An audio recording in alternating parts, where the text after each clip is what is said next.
Good afternoon and welcome to Greece. My name's Andrew and I live here, and it's a beautiful hot August afternoon. It's August the 11th. We're heading towards St. Mary's Day. It's the height of the holiday season here in Greece. You can probably see behind me the beach is relatively busy, and I say relatively. But I was going to do one of those videos where I walk down the beach, I show bikini-clad women, I go off and talk about the sea and the sun and the food and the accommodation and why you should come to Greece in August. It's the best time of year, and it absolutely is. But I don't feel it's appropriate for me to do that video because I feel very conflicted.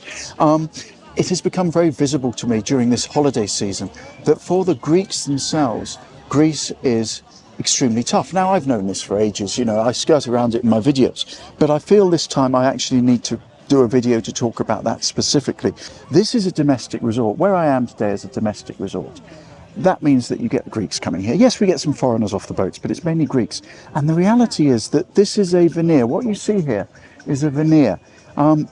The Greek people are finding life difficult. I'm really conscious of it at the moment. I've become particularly conscious of it in August with the holiday times and people coming here and just chatting to people. And I wanted to talk about that today because the reality is that for the Greeks, life is very tough.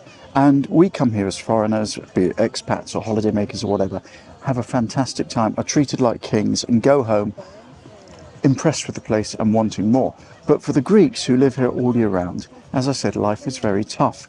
And it's particularly apparent here in Peloponnese, where I live at the moment, because although there are plenty of people here and they're having fun and the businesses are catering for them and they're really enjoying themselves, there are less people here than last year. And indeed, there were less people last year than the year before. And the fact is that they are spending considerably less than they have in the past. And I think this is symptomatic of the economy as a whole.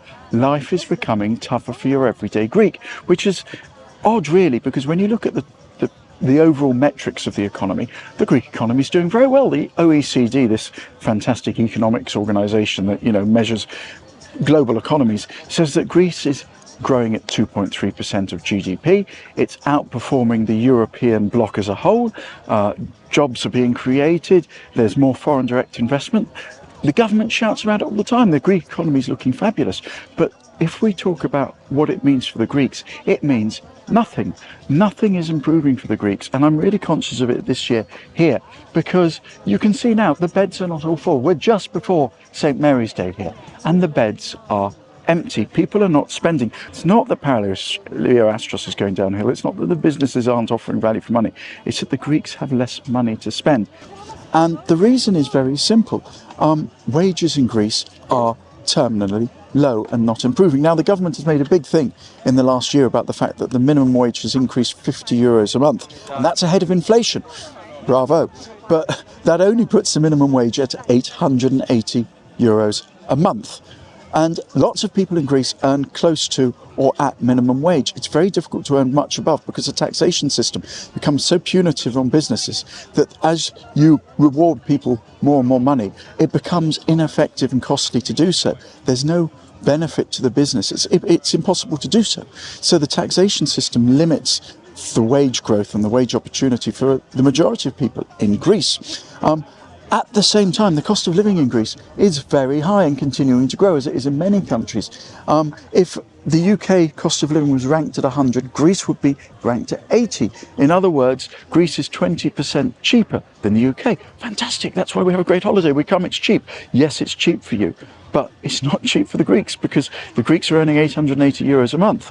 Contrast that with the UK, where it's 20% more expensive. The minimum wage in the UK before tax is 2,400 euros a month. So roughly 3 times what it is in Greece. And yet the UK is only, according to the UN at least, 20% more expensive to live. So you have this huge gap between potentially what people are earning in Greece and the costs of goods and services in Greece. And it's very, very apparent. Now, the cost of living for the Greeks is very, very bad. And the problem here is it's not getting any better. Yes, there are elements of the economy that are doing really well.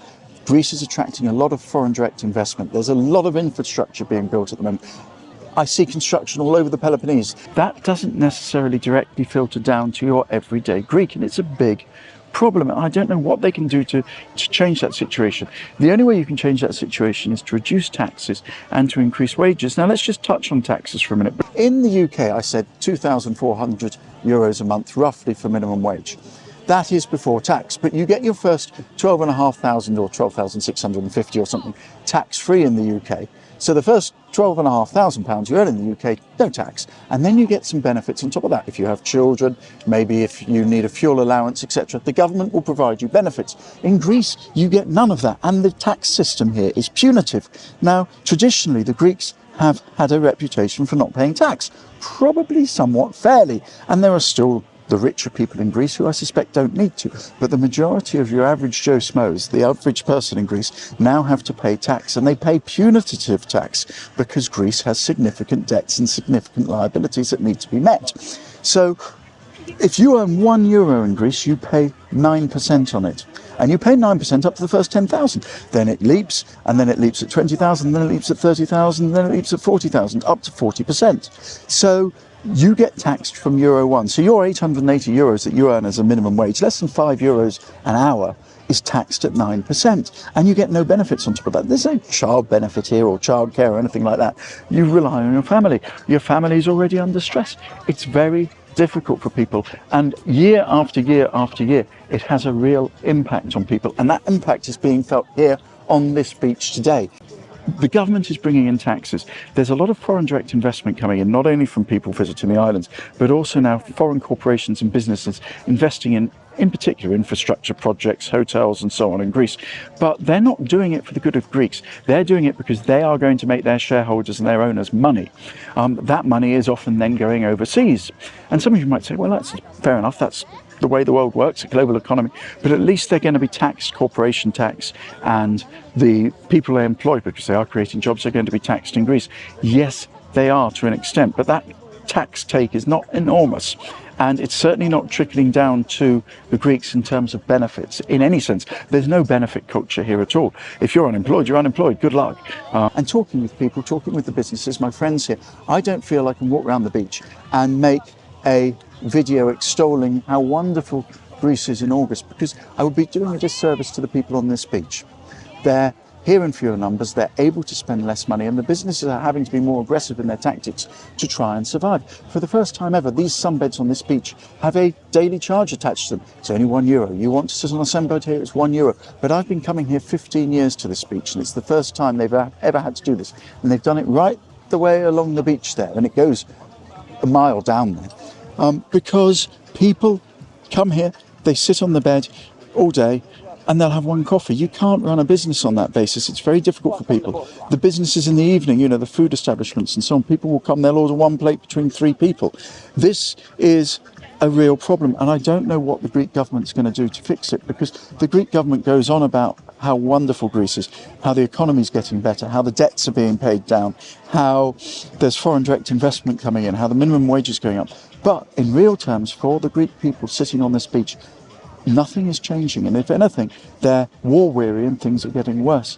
So I don't wish to be negative in this video, because the people on this beach are always friendly, they're always lovely, they always have a smile on their faces, they're always willing to help you with their last euro, but they are finding it tough, and therefore I'm not going to walk down this beach today and tell you why you should come to Greece. So I hope you've enjoyed this video. I hope you watched some of my other videos. I really appreciate you watching. To those of you who say, look, Andrew, you're talking about the Greeks, you are not Greek yourself. You're absolutely right, and for that I apologise. But I have a Greek wife, I have Greek family, I have Greek friends, and I just felt in this video I really wanted to address something which has been on my mind for a long time regarding the reality for your average Greek in Greece. It's a beautiful country, it has fantastic natural resources. Elements of the economy are improving, but the Greeks themselves are not seeing it yet, and I don't know how that's going to change. It's a real problem. So this is why, for people like Kostas, who are working here, working very hard here in the summer to help people like me enjoy myself, life is not so great in Greece.